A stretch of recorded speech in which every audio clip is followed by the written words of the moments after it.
Hi, welcome to another session on the Rewiring Your Brain World Summit. My name is Fleet Mall, your co-host for this session, and I'm really happy to be here today with Matt Riemann. Welcome, Matt. Welcome, Fleet. Thanks so much for having me here today. I'm really excited for this conversation. Yeah, me too. We're really thrilled to have you involved in this summit. And as I was sharing with you before, I have a very passionate interest in personalized medicine. So I'm really inspired about your work and wanting to learn more about it. So I'm going to share your bio with our audience, familiarize them with your background, and then we'll jump right into the conversation. Sound good? Sounds great. Thank you. Okay. So Matt Riemann is an author, educator, and leading expert in personalized health and the prevention of chronic pain. A social entrepreneur, he is also the founder of the Ultimate Human Foundation. Matt has founded several businesses in health and medicine over the past 10 years, most recently launching ph360.me and its mobile counterpart, Shae, SHAE, the world's first smart health app based on personalized epigenetics and gene expression. Matt has been consulted by the United Nations, World Health Organization, and the United States Army on personalized health and has been featured as a speaker online and at conferences around the world, including a TED Talk in 2015. His website is mattriemann.com. Okay, wow, that's fascinating. There's so many things, like even without the questions I prepared, I could think of a million things to ask you. So, so your work emphasizes the bespoke nature of health. The health really is personal to begin with, and that your work suggests that there's a kind of unique neural blueprint for each individual. And so I wonder if you could explain that and how personalized health approaches can facilitate positive changes in our neural architecture in support of ameliorating things like chronic pain and other very debilitating chronic conditions, as well as optimizing our health. So we'll cover a lot of territory here, but maybe you start with this idea of explaining your view of personalized medicine and this idea of an individualized neural blueprint. Yeah, thanks, Lee. It's a great question, great conversation. So we've been pioneering a lot of this work for many years. In fact, over 20 years of research that we've been doing. And we found one really important thing that sounds like common sense because it is, that we're all different. And there's not a single person that's the same. There's over 8 billion people on the planet. Not one single person has the same body. Not one single person has the same mind. And it's a really interesting time for us to be really starting to get our heads around this. Again, it seems like common sense, but it hasn't really been the way we've practiced or approached medicine and science so far. And so what we've been looking at doing is quantifying different bodies and different minds. We'll refer to them as phenotypes, which is just really who you are when you look in the mirror and even how you think when you look in the mirror. That's what we refer to as a phenotype. It's just you and who you are. And what we've found particularly is that every person has a unique neural blueprint, or what we call a neurotype. And everybody thinks very differently. They behave very differently. They act very differently. And there's a lot of different reasons for that, and a lot of different ways we can quantify that and also predict a lot of these things that happen. So the summary, we're all created differently, but we all learn uniquely. We all process the same information uniquely. We all evolve uniquely. And so again, no one's the same. No one responds to the same intervention the same. So even the same meditation, the same exercise, the same food, every single person in the world responds differently. And so we've been able to understand how to quantify that over the last 20 years. And how to use some really advanced technology now to help quantify that for people at scale. And I'll share more about the AI that we've built along the way as we go. But right now you can use Shae.ai, so SHAE.ai, to scan your body on the outside using any smartphone to understand what's happening on the inside.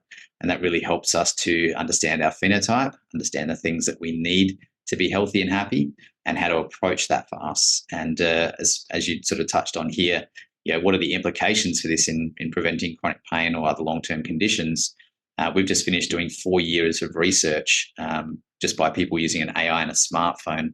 We showed reversal of heart disease, reversal of diabetes, reversal of obesity. But most importantly, that's relevant for this conversation, we showed 86% improvement in mental health. That's stress, anxiety, and depression in just 10 days. And that's with an AI and a smartphone. No doctors, no psychologists, no coaches, just an AI. So there's some really exciting things on the horizon, but most importantly, the underpinning common sense that we are all different. And if you want to change your health or your life or your stress or anything, first and foremost, just find out who you are. And then just secondly, do what's right for you, not for what's out on the latest blog or podcast or anything. Just find out what's right for you. So that's really our message and a great way to start this conversation. So your mobile app, Shay, so this is not a wearable, but it ties into wearables in order to get its data? Exactly. So it takes a scan of your body and actually processes over 10,000 data points from your body. It builds an avatar in the actual back-end system. And then it uses things like wearable data. If you want to plug your wearables in, it talks to Apple and Google platforms to be able to ingest or crunch that data into this brain. We refer to it as just a brain. And this AI brain understands who you are, understands the things that are happening to you in your life, and can help you understand what to do, what that means, and what comes next. So really powerful information and insights. And we're using AI a lot right now to guide the journey for each user so that we can really understand how that can resonate with your neurotype to have better engagement, to make better healthy choices. So just so I understand the mechanics of when you talk about scanning, can you scan with the mobile phone literally, or do you have to have some kind of wearable that's getting the data? No, it's literally just with a phone. So so using the camera of the phone to scan your body. Any phone, any camera, scan your body. So we've designed it to be device agnostic. So you can use any phone anywhere, just do the scan, and then you can plug any wearable into that conversation as well to ingest that data. So whether you've got a sleep tracker, an Apple Watch for HRV, an EEG headset, an SpO2 monitor for oxygen saturation, whatever it is that you've got, you can plug that in as well. And the brain will consider that data in its conversations, in its crunching, to help you understand what's best for you. Well, I'm wearing an Apple Watch. I've got a whoop strap and I got a ring. So I'm getting a lot of data. What I'm doing with it, I'm not sure. But I think that's the point, is that most people have that, like a lot of tracking that they're doing, but they don't know what to do with it. And the best that anyone's going to do is, look at some research, read some papers, maybe read blogs, listen to podcasts, and try and figure it out. We're able to now actually use science, medicine, and technology to really condense that specifically for fleet, to take those data from those wearables, make it relevant, make it accurate, make it timely for you, and really effective to change your health. So that's what the brain with Shader AI is doing. So what is the mobile app on Shay using the camera of a smartphone and actually using a camera? What is it picking up from the picture of your body? What is it picking up photographically that it can convert into data? Yeah. So we use a lot of different sciences. So everything we do is evidence-based. We start with the science of anthropometry. So that's just your body shape and size and different ratios you have. So we look at the distance between your nose and your upper lip, or the width of your cheekbones, circumference of your neck, length of your fingers, all these various data points. And we start there to understand about different risks that you might have in terms of physiological variables, physiological functions. And then we then start to overlay a lot of other sciences. So then we use embryology, for example, to say if Fleet looks like this when he's whatever age he is, he must have had these things over time that equaled him looking like this. And so we can start to reverse engineer to say these are different organs and things that must have developed in various stages across your lifespan to equal who you are today.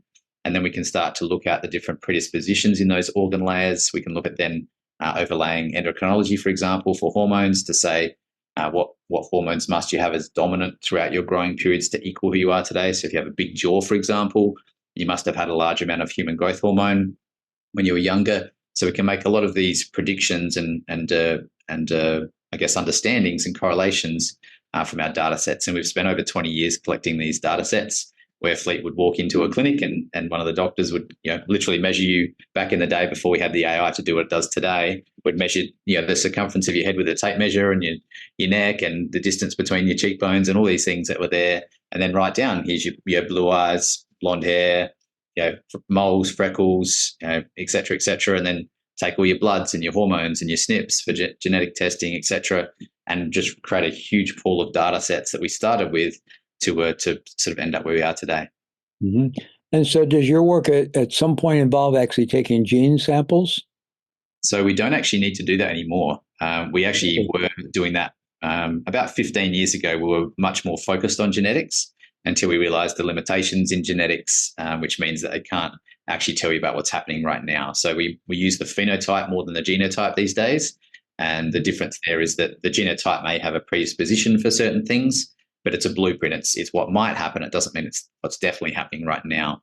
And yeah, the example that I use, obviously, or for obvious examples now, is if you had your genes and we based it just off your genes, if you were 8 years old or 88 years old, it would have the same information, which obviously we know is very different. If it was 20 degrees versus 120 degrees, the genes would have the same information, but obviously you're a very different person, need a lot of different things. If you're highly stressed or not stressed at all, obviously you're a different person, but your genes don't know that either. So there's a lot of limitations in genes and making predictions from genes.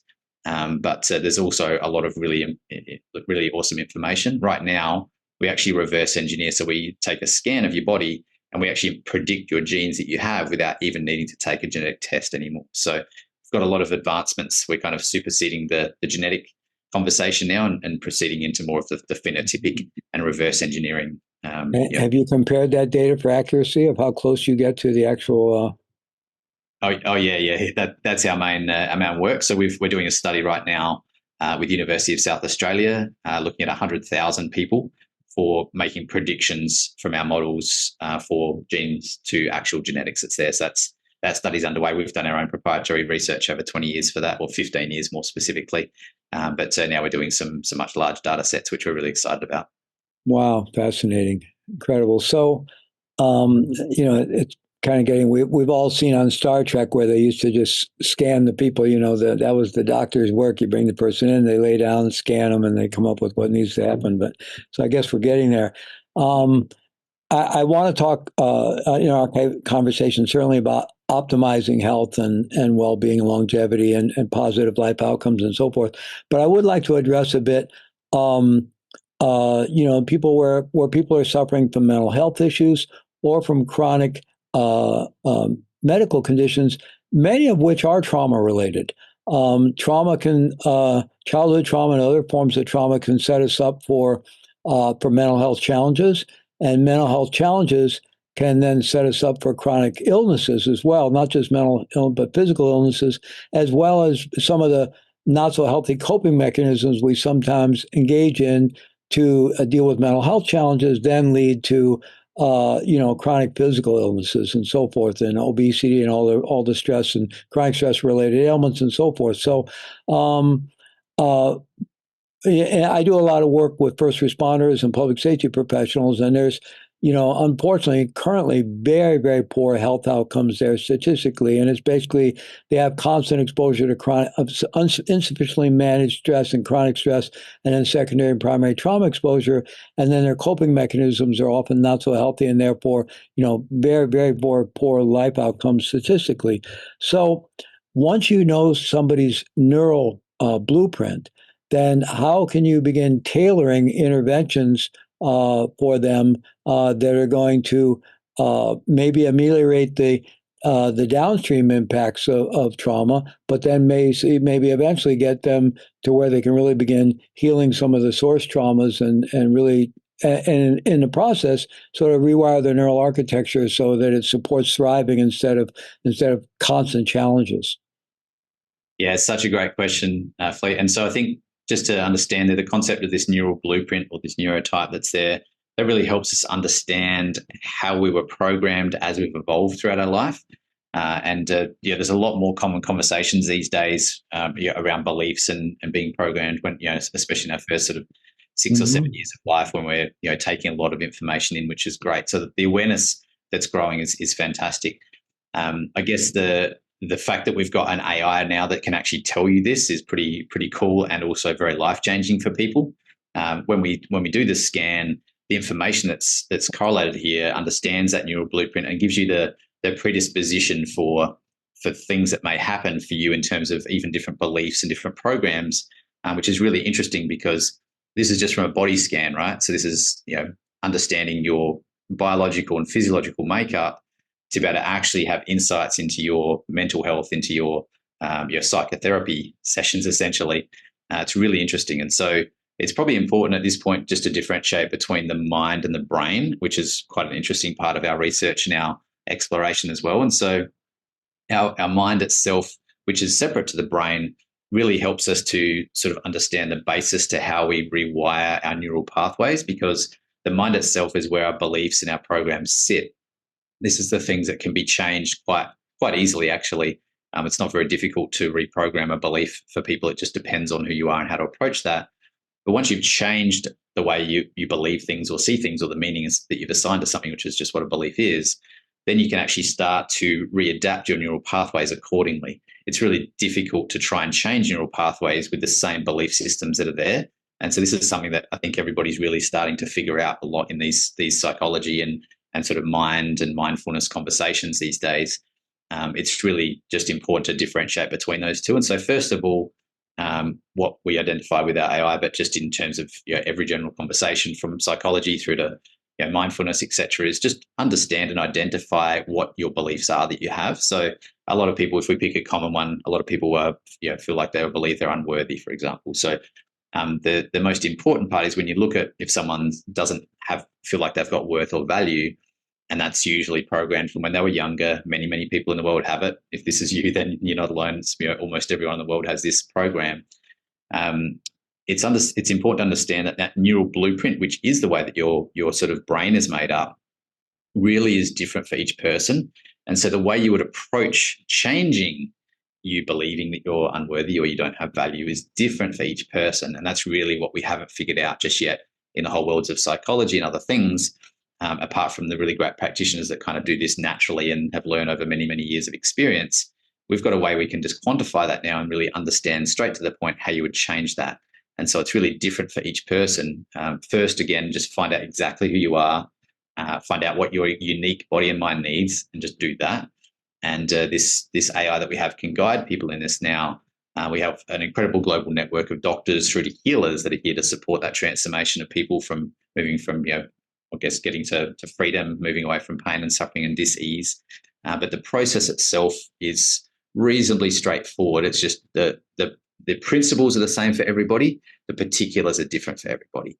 And so as an example here to walk through that, somebody who's changing their program or they're changing their subconscious mind about them not feeling worthy, they may go back to when they first felt they had no value or worth when they were younger. Maybe it's when they were 2 or 3 or 4 years old, for example. They might remember the scene that was there. My mum was saying this or doing this. They might be able to describe the scene, who was wearing what sort of color, or birds were chirping, etc.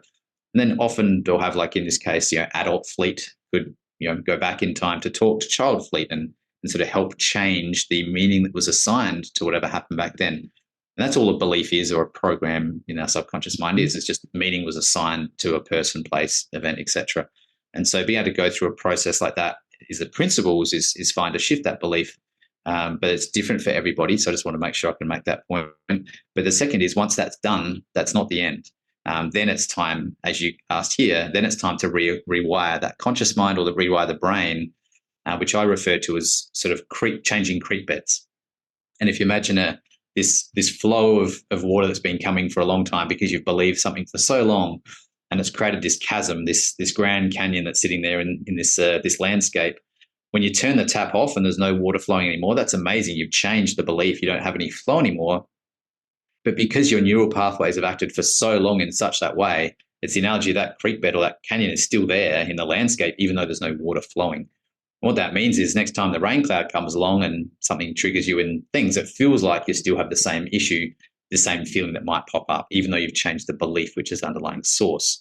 And so if you can then go and fill in those creek beds, which is all around rewiring the brain and changing your conscious patterns to that, you can really fill in those creek beds or that chasm back to a nice clear landscape. So when the rain comes, it just washes off and doesn't bother you. So that's just a very high level of the sort of 2 main steps to do is changing the subconscious mind and the patterns and beliefs you have, and then rewiring the conscious mind or the brain to actually get the full resolution. So, and again, it's really unique and different for everybody. My advice is, if you've tried this or heard this, make sure you just find out who you are and just do what's right for you, because it is very different for everybody. But that's the principles that hopefully can be helpful to guide you.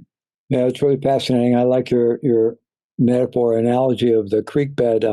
In my book, I have a chapter called Ruts and Grooves, or Grooves. I can't remember which. I think it's Ruts and Grooves. And I think of neural pathways that represent not so helpful habits that we have, or that are no longer serving us, are ruts. We got you getting stuck in a rut.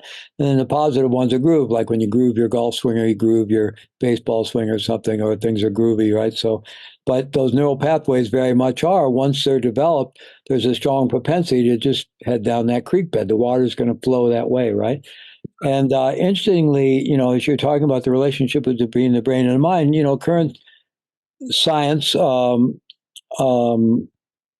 hardcore reductionistic materialistic science, but a little more open-minded science would say,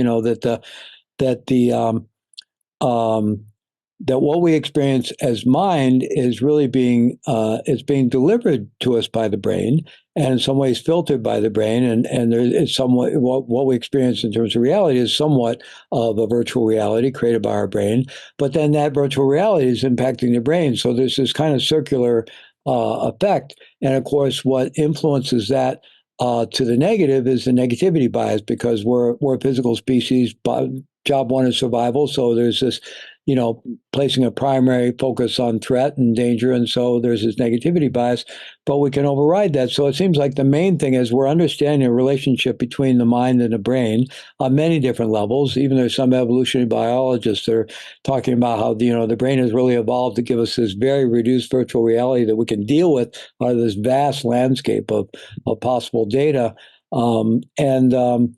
But at any rate, so there's this thing, the brain is creating the mind is creating the brain in some sense. The question is, where's the agency? Can we place agency in that? And it sounds like what you're offering people in a very personalized way is an on-ramp for them to have more agency about that process of how their brain is shaping their reality, and then how their reality is then shaping the brain. Yeah, that's exactly right. And what we found in our research, Fleet, was that it's just so difficult for most people to get their head around even this conversation, let alone how do I even start? Where do I start? What does it mean if I'm unworthy? I never heard it like that, never thought about it like that. So even just to get started here is really difficult for most people who aren't trained in this. So, you and I obviously went to university. I taught doctors for 15 years, anatomy, physiology, biology, biochemistry, university lecturer for 2 universities for 15 years. So this is our world. We understand this. This is, quite common conversation for us. However, for most people off the street, this is really quite difficult to even get their head around. So what we've found in our research is that most people don't understand this. Most people need to first just start to understand it. Second, to become aware of that through that understanding. Third, realize that they have a choice to do something about it. And then fourth, start to take action. So they're kind of the ways that we move through that. And these days, we're able to use AI quite significantly to help guide a person and to also support a person, to celebrate a person. So it's a really beautiful time that I believe, it's amazing to be alive at this particular time in humanity, where we have the science, we have the medicine, we have the technology all converging and intersecting to really help with human intelligence. Because no matter how smart anyone is, we have the most incredible minds that are part of our organization, most incredible doctors, the best geneticists, the best neuroscientists, the best endocrinologists, and all of them will say quite openly, I'm not the guru. I can't give you the same information of what this technology can, because even if I'm the best geneticist in the world, I don't know everything about neuroscience. I don't study it. I study genetics. And the best neuroscientist says I'm the best at the brain, but I don't know stuff about genetics. The best cardiologist says I know a lot about the heart, but I don't know about the hormones so much. Best endocrinologist says, well, I don't know about the heart. And so for some reason, I know the reason why we've evolved into these kind of siloed approaches over time to try and do the best we can to try and understand these different areas better. But we're now coming back to realize, like, oh, hang on, that everything's connected, everything's together. We're a human being. We're not a heart and a brain and a whatever over here. We're actually just one human, and all of it works together. So it's really difficult to have the expertise in the world from the world's best experts that's not collated. And so it's really important, I think, right now more than ever, be able to use technology and leverage this AI to really bring it to a unique individual who isn't well trained, who doesn't know much about this, who can say, hey, it'd be really cool if I could just understand a bit about myself, because I'm not feeling great, or I'm waking up in pain, or I feel really stressed, or I haven't got much energy today, or I'm fighting with my partner, or how do I understand my kids better? These are the common questions that people have. What should I eat? What am I supposed to eat? What time do I go to bed? Just really simple questions, because people are trying to feel better. We've got answers to that now, which is unique for everybody. So that's really been our focus, and our mission is to try and help bring that awareness and empower people with their own information in the palm of their hands. So we're really excited about what's possible. So it sounds like, in many ways, what you're doing is the is the next. It's a technology and AI-driven next step in holistic and integrative approaches to medicine, following up on the work of Andrew Weil and Deepak Chopra and many, many, many others. But now driving this integrative approach to medicine in a very personalized way with the use of AI technology. It's really fascinating, and I can just imagine how incredibly beneficial it could be. So I have a lot of questions. One is based on once you get the phenotype and the neural blueprint, are you then able to some degree, predict the physical and mental health challenges a person may likely be dealing with? Yes, we are. Yeah, we do that exactly. So that's our first step. And the information that goes into this AI brain that's from that. So again, just from a scan before we even plug in wearable data, before anyone even asks a question or the AI even talks to you, from that initial scan, we're able to make really strong predictions now about physical wellness, about mental health, so risk of diabetes, heart disease, even inflammation, all those different factors. We can predict that now. And we have an interface that we use for medical professionals that can log in and health professionals that can log in to support a user on their journey as well. So we have the brain itself has the capacity. For example, a medical professional can also upload genetic scans or lab data, etc., to that pod if they like. But the person's able to understand this in a brand new way and be supported medically if and as they need to. Yeah, I was about to ask you, and I was imagining this could be incredibly useful for the consumer, but also for the healthcare provider. And it could, properly held, create a much better partnership between the consumer and the healthcare and their healthcare provider by open, transparent, shared data. I mean, the traditional system was we developed this highly technical, mechanical kind of medicine that you had to go through, years and years of medical school to understand and perform, which is still, I mean, we want that proficiency. But then the patient was regarded as kind of somewhat clueless and, just do what I tell you to do. And I'm not going to show you all this data or all this stuff because you wouldn't understand it anyway. How many people have ever looked at their own medical chart, right? But now it seems like what you're doing is you're facilitating a transparency that could create a much more informed conversation between doctor and patient. I recently had an experience with, the clinic I go to, and I have a regular primary health provider, and they're okay. They're a good doc, and they handle the kind of conventional stuff I need help with. But I'm trying to do some of the deeper personalized health optimization, and so at one point I was asking my doc about doing some deeper blood scan work and things like that. And she kind of immediately started, and well, I practice evidence-based medicine, blah, blah, blah, there's no, and, the insurance, blah, blah, blah, the data, blah, blah, blah. And I said, slow down, doc, I know this is up, but I'd really like to, so, well, write me a letter, explain to me why you want to do this, and I actually, I'm in the process of there's not many in my area, but is one integrative medical practice in my area. They won't be your primary care, but they will do a lot of other stuff. So I think I'm going to go there for that. But it's just that idea, like there's so little partnership, and it sounds like this could really create an informed, transparent partnership between ourselves and our medical professionals. Yeah, absolutely. You nailed it, Fleet. And I think our big mission that we're really trying to make health affordable and accessible for everybody in the world. And that's really our mission that we're trying to bring. And I think we're doing a good job of that.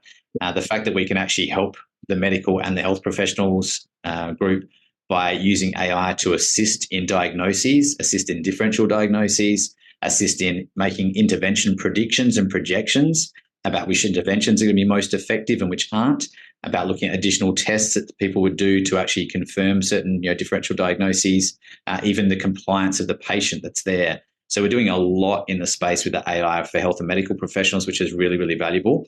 And you're right, we're actually also joining the people on the street that's out there listening to these conversations to say, you've got a lot of data that's really, really, really helpful for you. We understand that some of it is really hard to understand.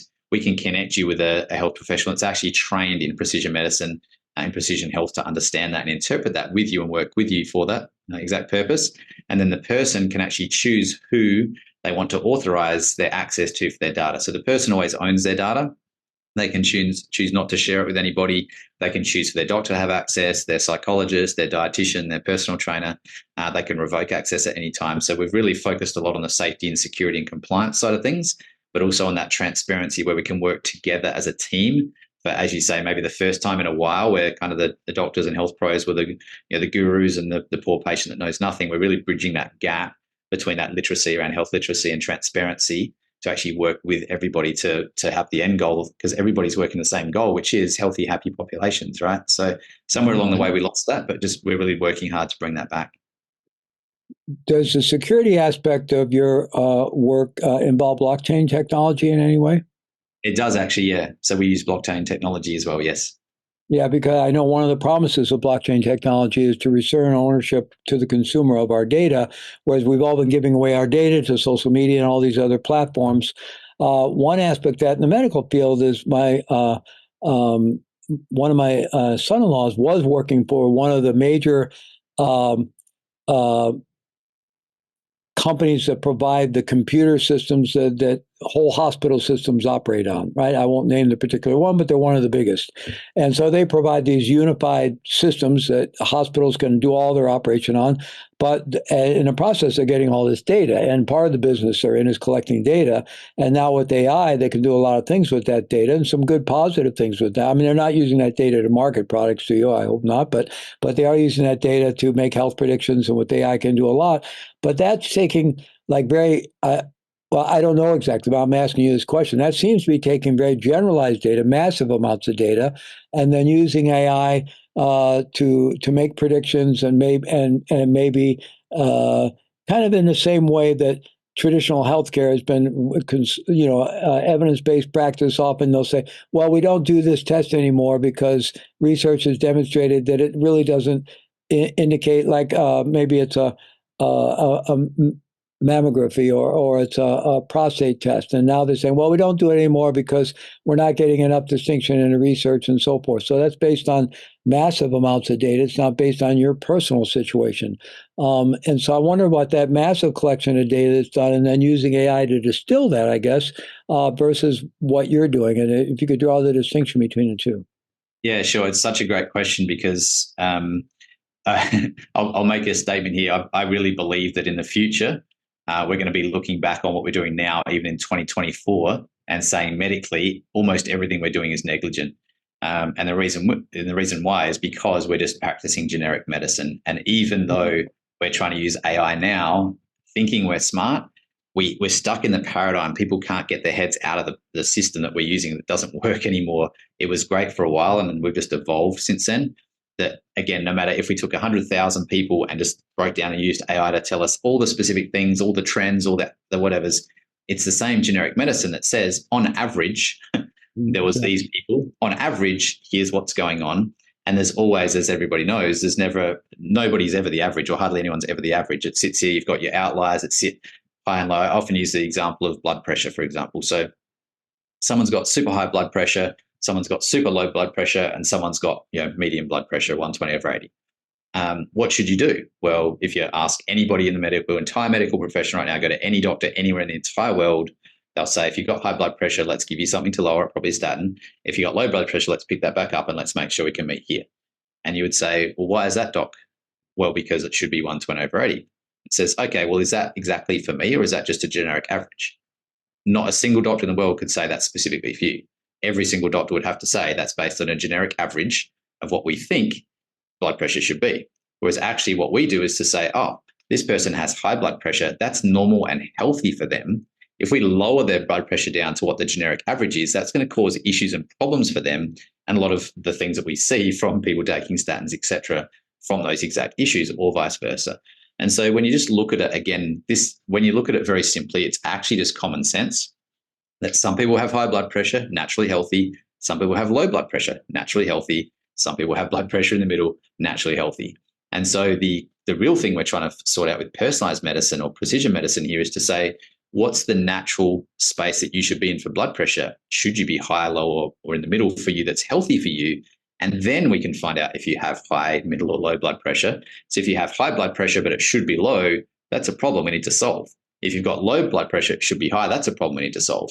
Now, if you have high blood pressure, but that's healthy for you, that's not a problem that needs to be solved at all. In fact, we should celebrate you for being healthy and actually focus on the other things that we need to focus on. So again, it seems like common sense, but the whole way that we're approaching big data is just back to front. It's negligent.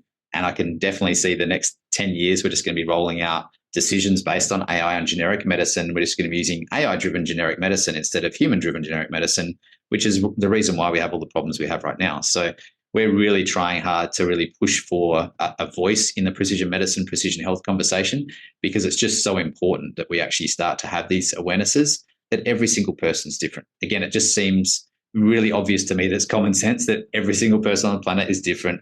We all have different bodies, we all have different minds, we all need different things. The same food anyone eats is processed completely differently in the body. The same brain training technique is processed differently by the brain. The same meditation is processed differently. The same exercise is processed differently. Everything is different for everybody. So I can't really understand how we haven't accepted that yet and why we aren't focused on understanding unique individuals first. But in our approach in the precision medicine, you have to start with the person first. So constitution first before you can even look at the results.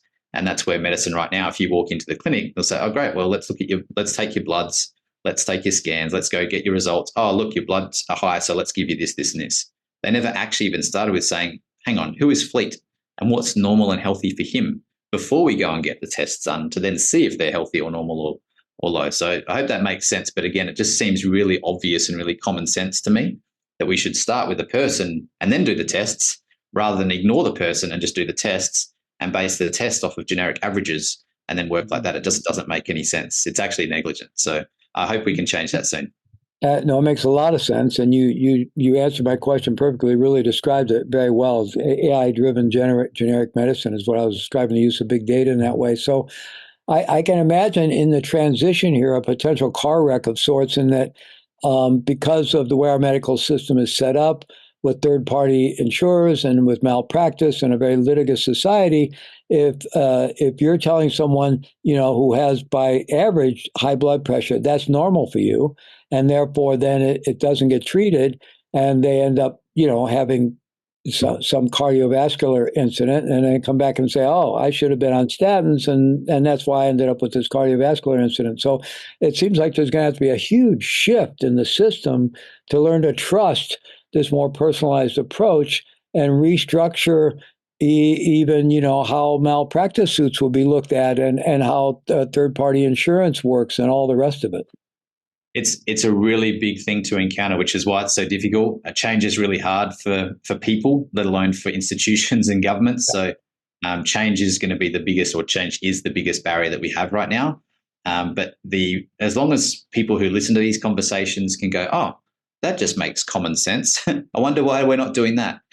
Suddenly we'll start to get a voice for these questions. We'll be asking questions to the organizations to say, hey, this doesn't seem to make a lot of sense. How come we're still doing this? So you're right. It's going to be a little while before change comes. In the meantime, you can come visit us at Shay.ai, and we'll be able to help you out with the personalized approach until the government and institutions start to change. But unfortunately, this is my world. I consult with likes of United Nations, World Health Organization, governments all around the world in precision health, future medicine, convergence of AI and healthcare and health technologies, and it's going to be a while before change happens. It's not as easy as just switching on a dime and hey, on Monday we're just doing things differently now.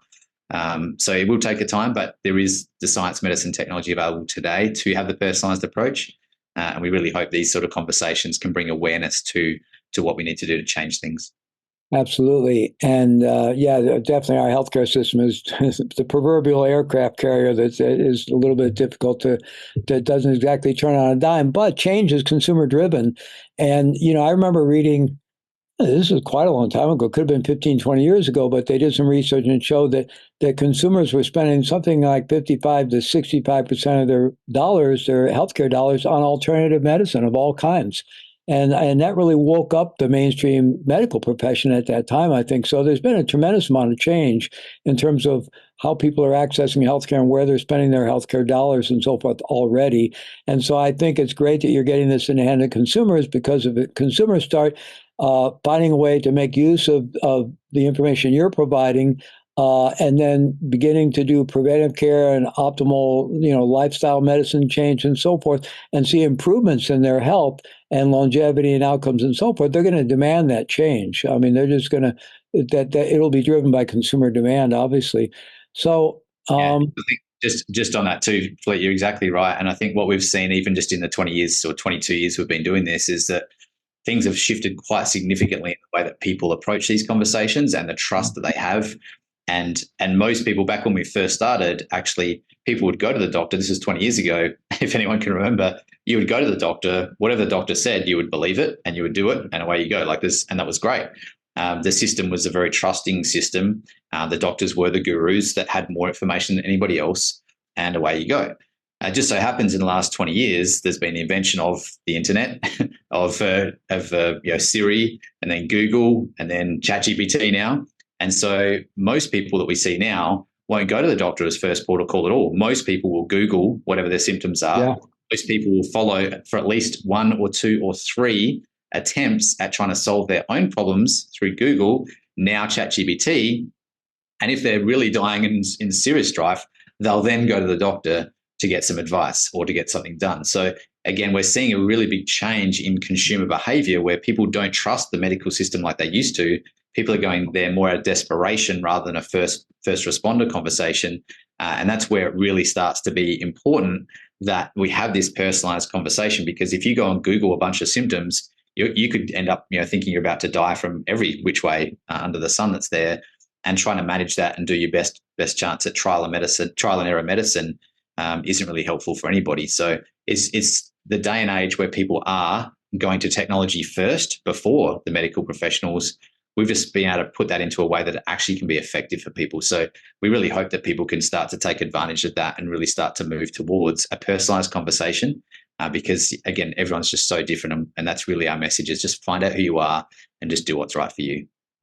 Yeah, another example, I won't name the company, but there's a company that they travel around, you get a letter from them, they're going to be in such and such place, and you go in and they do a bunch of scans, and a lot of it has to do with cardiovascular health. And I've done it several times. They give you a report out and they show there's some risk factors here and here. And then you go show that to your doctor, and the doctor goes, well, that stuff we don't really, and besides, we don't like giving patients too much information. It just gets them worried and gets them worried about the wrong things. I mean, it's a completely different mindset, right?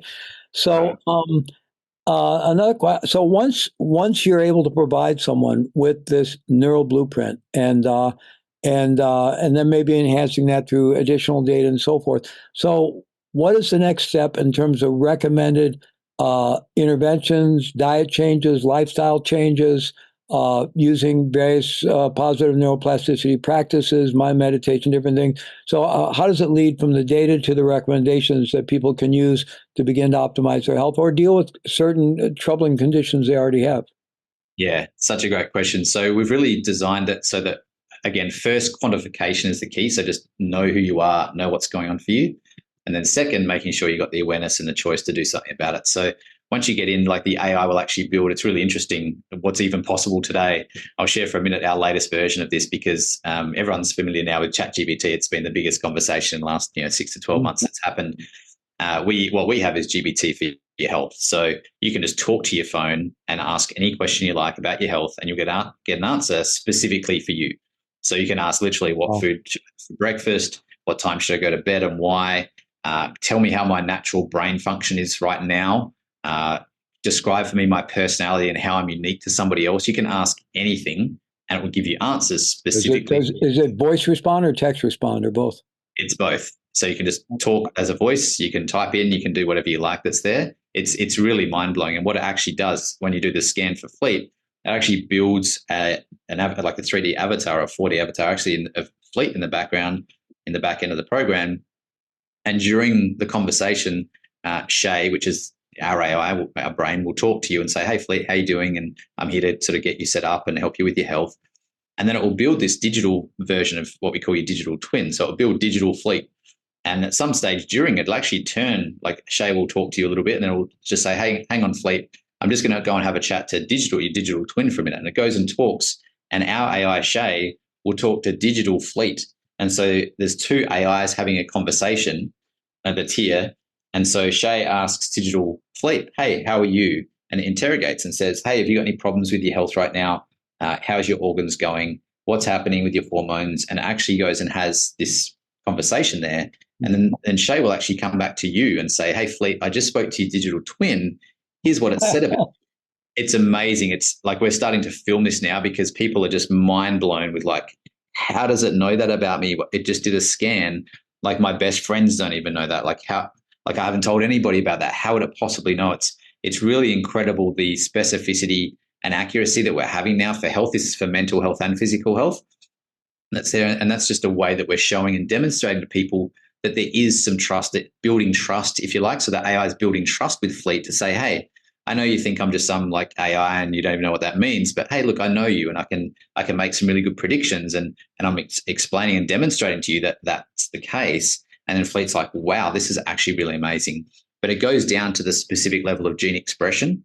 And so you can understand about, based on all the variables that are happening, let's say Fleet, for example, I don't know where you are in the world right now, but let's say you're living in California and you're there, based on the weather that's around you, because you're a different person. If it's hot or cold, you act differently, you think differently, you eat differently, etc. Based on the weather that's around you, based on the amount of sleep you had the last few nights with your Apple Watch you're wearing, based on the amount of stress you're under having this conversation with Matt right now, it'll actually give you different understandings about how those epigenetic factors are influencing your gene expression. So your genetic factors bring that to life, and it'll be able to actually understand and say in the scan, it'll make predictions about deficiencies in vitamins and minerals that you have, about hormones that are most dominant, about brain regions that are most active. This is just from a smartphone scan. It'll go and match local fruits and vegetables available in your area based on the temperature, based on your stress, based on your sleep. It'll pull it in together into a meal plan for Fleet right now and say, hey, Fleet, I've just organized this for lunch for you. Would you like me to show you? And you can literally just see it show up in the app that's here. A food, a meal plan, all the ingredients, how to do it. And you can say, tell me about this ingredient. Onions, why is that there? And based on precision medicine, will tell you exactly why, based on gene expression, onions are something that are going to be helpful for you right now. Or on the converse, it might be don't eat onions, and here's why. So we're really taking the whole precision health, precision medicine to a whole new level, down to the specific food that you can eat, down to the specific temperature and climate that's going to be helpful for you or not based on conditions. This is a science called geomedicine, based on the exercise genomics, so how you move your body, how that changes things, and so on and so forth. So there's a lot of incredible amounts of information, data sets to be able to crunch. We're bringing this into an interface that you can just talk to, or you can actually just have guided by Shay to create meal plans for you or sleep habits. And to your question around the brain and rewiring, we have mindfulness, AI-driven mindfulness in there that you can just click a button, and based on what's going on for you right now, you can choose, or it will choose for you if you'd like to reduce stress or increase calmness or whatever it might be for you, and will actually play a track or take you through a guided meditation that's going to actually have an impact on your level of stress or anxiety or calmness or focus or performance or whatever it is for you that you need right now. So it really is just a powerful time to be alive with this at your fingertips, and we're really excited about that experience for people. Yeah, really amazing. I mean, I think it may be a brand. I think maybe Microsoft is using the term Copilot, so maybe that's a branded thing. But this is really kind of like having your healthcare life optimization Copilot in your pocket. A question I have, though, so I get that I don't know that I get the science of it, but I get that through the scanning, you're getting the information about me and my phenotype and my neural blueprint. But then you're providing a lot of information in terms of intervention strategies, healthcare strategies, diet plans, types of meditation, actual guided meditation. Where is all that being pulled from? Are you simply pulling that through the knowledge base of OpenAI, or are you creating your own, or how are you selecting that stuff? How are you determining, there's even on some of the social, on some of the meditation apps, and, there's some really good stuff out there, but there's I'm a meditation professional. That's what my life is really all about. There's some stuff out there that's not so great. And so how are you determining, which interventions and knowledge and stuff to provide to people? Where is the source of that data? Yeah, so we've actually created all of our proprietary information ourselves over the last 22 years for that exact reason, because sometimes there's some stuff out there that's good and sometimes it's not. And when it comes to AI, garbage in equals garbage out. Okay. That's pretty much where it's at. So we went through initially and started trying to do that with stuff that was available, and we realized quite quickly that it wasn't even possible. By the time you applied all of our filters towards that, you actually end up with almost nothing. And so when it comes to the AI side of things, you're able to pull different bits and pieces from lots of places. So it's almost an infinite amount of ways that you can have a guided meditation or a journey for mindfulness, almost an infinite amount of exercises, programs that you could do, or meal plans that can be created, because it's pulling just data from anywhere and collating it together for you in real time. So we've gone over the days of back, 20 years ago when it used to be, I need to record the one track or write the one meal plan or the one thing and then try and present it.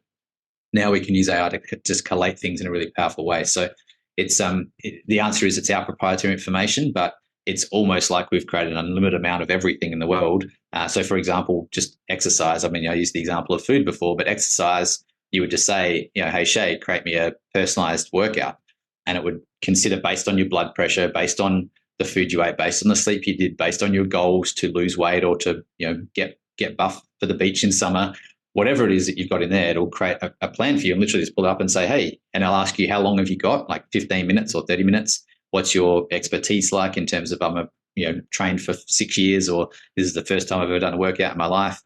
And it'll just create an exercise plan for you. You can just press play. It'll guide you through the whole thing. It'll consider reps and sets and rest periods and all these great things. So it's really amazing. You can even stream cardio classes to your TV at home straight from your app that's there and take you through cardio or Pilates or yoga and all these sorts of things. So it's really amazing what's possible now with the AI. And it's in terms of guided practices, for example, do you have actual humans delivering guided practices, or is it AI voices and AI video humans, or is it a mixture? Or yeah, so we have both actually. We have humans that we do that, and we piece the human chunks together with AI, so it makes a consistent session with human that's delivering it. So that's kind of how we do it right now. But we also are encouraging at this point in time people who have more significant issues. So from a health and wellness point of view, that's really good and helpful. So if you're listening to this and you're like, oh, look, I want to be more mindful, or I want to sleep a bit better, or I want to reduce my stress, then absolutely go for that. But we're really encouraging people, if you've got a lot of, if you've got a chronic disease or diagnosed with PTSD or depression, other things, really encourage people to go and see a health professional that is qualified to take you through that. Someone like you, Fleet, that's there that also has this AI that can help guide them or assist them with ways that they might not have otherwise known, or insights they might just glean that they may have not been aware of that's there. So we've inside it will drive people to say, hey, this would be a great time to touch base with a professional. Here's a global network of people you can jump on with a call anytime, anywhere across the world. Or here's a way you can do it yourself. So it's the answer in a little bit more detail for that. So that's the high level. The answer, which you'll appreciate, and I'm sure a few people listening to this will too, is it depends on where this is driven from. And back to our starting, in the earlier conversation here, if it's just a conscious mind thing, if it's just something rewiring the brain, it's quite easy to solve that in the moment with an AI. You don't need to necessarily have a human. So if Fleet's stressed or he's upset or he's sad or he's depressed in the moment, it's like, hey, or if he's angry, whatever it might be, we can shake and easily say, hey, Fleet, how you doing? Can I help you out with that? It might play you a funny cat video from YouTube. It might pull a song out of your music library that's going to change the frequency of your brain to feel better than feeling upset. So there's ways we can help you in the moment to feel better, which is great. We might play an AI guided track that's there. But then we start to say, well, that's great to have Fleet feel better now, but how's that going to solve or resolve him from having that same pattern, show up in the next hour or the next day or the next week or whatever it might be? That's when we start to look at the subconscious side of things. And that's what we've been working on for about 10 years, is an AI therapist that's there, which can actually take the form of a different person and a different voice, whether it needs to be your mum or your brother or you yourself that you're talking to and going through this AI guided therapy session. This is where we use validated, FDA approved like CBT processes that are there that have been shown to be, as you're probably quite aware of, as effective as a live therapy session to be able to help people with that underlying programs that are there that's causing them to always feel upset or always feel angry. So we can solve in the moment for that with AI really quite well, but it's the underlying piece that's we certainly right now encourage that for a human conversation, but integrating that with AI to actually have that whole transformative piece to be clear. And then probably the last piece I'll add in addition to that is what we're building on with that project is then focusing on the things that we believe our mind is for, is not to focus on all the problems and the worries where we usually get stuck on, which is in our subconscious and our problems in our belief systems that cause us to feel unworthy and all the chemicals that create in our body and cause us to have disease.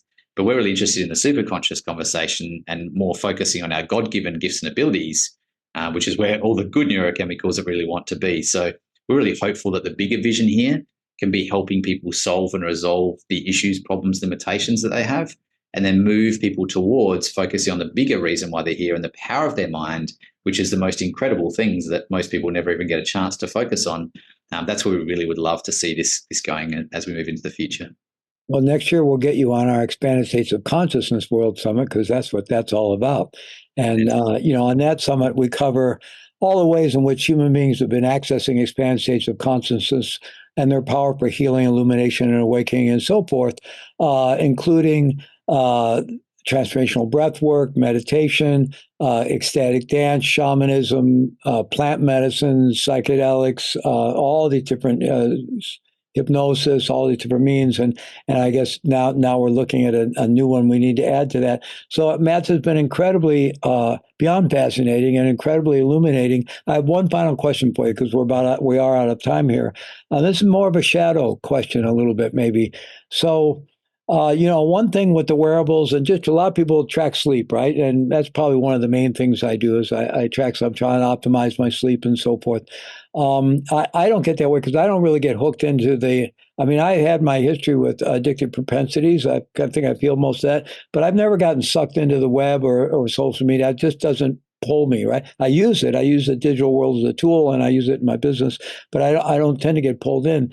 So I don't get super pulled into my wearable. I'll check it, but for some people, it's said, and I think it's pretty common, that people get, so focused on the data around sleeping that they're actually interfering with their sleeping. In other words, you can develop, is there a danger of a kind of hypervigilance around our health, getting all this data and the granularity of the data and the personalization of the data that could almost exacerbate, maybe if somebody has tendencies towards hypochondria or hypervigilance, it could exacerbate those tendencies. So what I'm just asking, is there a potential shadow thing about this that we need to be on the outlook for? Yeah, great question. I love your questions, Fleet. So the short answer is yes, but, and it's usually a yes and, but this is yes, but. So for people who aren't data-driven people, that can happen. And so people who get caught up in the podcasts and the summits and everyone talking about all the stuff you should be doing, if that's not a healthy, normal thing for you, if you're not a data-driven person, don't worry about it so much. Just, this is why Shay exists, to actually do that for you and just let you know, hey, it's the best time to go to bed in the next 30 minutes. Would you like me to play a song for you? That's what Shay says, rather than here's all the crazy data. Shay does the data for you. So the but part of that is there's around about, we've done a lot of research to quantify these different phenotypes and different neurotypes. And we've found that there's around about 30% on average, 30% of the population that needs data to be healthy in terms of their neural aspect. So these guys need to track their data, need to understand everything, need to know the why, need to see the research, need to see the evidence, need to be quantified selfers, all that sort of stuff. So there's around about 30% of the population that's that. The other 70% of the population, that would be stressful for them. They won't understand it. They're trying to, judging themselves on not understanding it. So there's a lot of issues that could be caused by 70% of the people. 30% of the people actually help them thrive. So all I'll say at a high level is, if you're one of the people who needs the data to believe something, to trust something, to really understand, to perform your best, then go geek out in the data. It's fantastic. If you're someone who just thinks it's stressful, it's overwhelming, don't try and focus on the data. There's things like Shay that can actually crunch all that for you and just help you have a healthy and happy life, which is what it's all about anyway. So that would be my final thoughts on that, I think, is just understanding who you are again. If you're a data person, go get the data. If you're not a data person, because you are more to, hey, my 6 best friends tried this and they're helpful, hey, I'll try it too. Or if you're somebody who's saying, I love the mission and vision for where this can go in the world and how it's just really helping people understand themselves, to have a healthier humanity, to where all of us on this planet together can really enjoy a peaceful life where we understand each other, where we accept each other, where we celebrate each other, then great, that's enough for me to go and use that. So everyone has these different drivers, different reasons why they do something. Again, about a third of us are data-driven. So I hope that's helpful to answer that question. Yeah. Okay. I one last question. I apologize. I said that was last month. I have one last question. So in terms of where are we headed, right? So, I very much have a bias. I mean, I use all kinds of digital stuff, but I want to live in the human world and be out in nature, and so I try to limit my use of devices. I now know I didn't. We are in the world of Star Trek now, but there's glasses you can have that are giving you continual data. It's built into the rims, computer glasses, and so forth. So, are we moving in a direction where Shay, for example, wouldn't be something you would periodically check on your mobile device, but you're in a continual relationship, a continual conversation of some kind, conscious or subconscious or both, and then I guess then the ultimate thing is a wetware direct human machine interface. Are we headed in that direction? And how does your work? What does your work have to say about that? Yeah, so I think there's a few different schools of thought. So for starters, we're tech for good. We are using technology to help people have a healthy and happy life. We really believe that technology, again, can really simulate and syndicate and collate a lot of incredible data specifically for a unique individual to help them make choices to be healthy and happy, and then to support and guide them and celebrate them and reward them along that way. So that's why we do what we do. Right now, so Shay, as the brain that's here, I've talked a lot on this conversation around the direct health or neuro health aspects.